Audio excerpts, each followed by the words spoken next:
tous. Et on part de Alice Springs.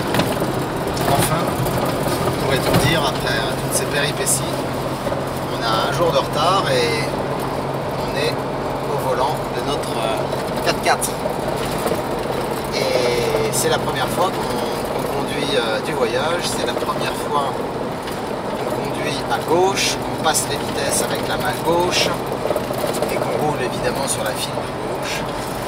Tout ça, bah, ça change et ça va, ça se passe bien. Le 4x4 c'est sympa d'être en hauteur, c'est aussi la première fois qu'on conduit un 4x4.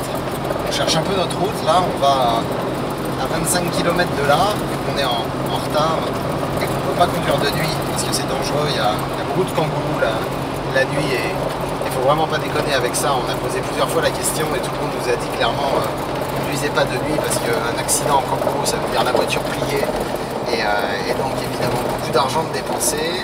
Je vois rien là, il y a trop de soleil, c'est pas très grave, donc on va pas très loin, on va être prudent et on va rouler, on va profiter là de la dernière demi-heure de jour pour arriver à ce fameux camping à une vingtaine de kilomètres. On va monter la tente qui est sur le toit, on va dormir sur le toit de la voiture. On ne sait pas comment ça marche, mais on va se débrouiller. Il faut qu'on arrive là encore avant qu'il fasse nuit pour éviter de faire tout ça à la frontale. Et puis demain, bah, on avancera un peu plus et puis on va faire nos premières marches, les marches qui durent en général 1 à 2 heures, ou sinon pour les plus longues de 3 à 4 heures. Donc c'est pas des très grosses marches, c'est loin d'être des treks, mais ça nous mettra en jambe pour la Nouvelle-Zélande et puis bah, on va filmer tout ça et se faire plein de souvenirs comme depuis maintenant 4 mois.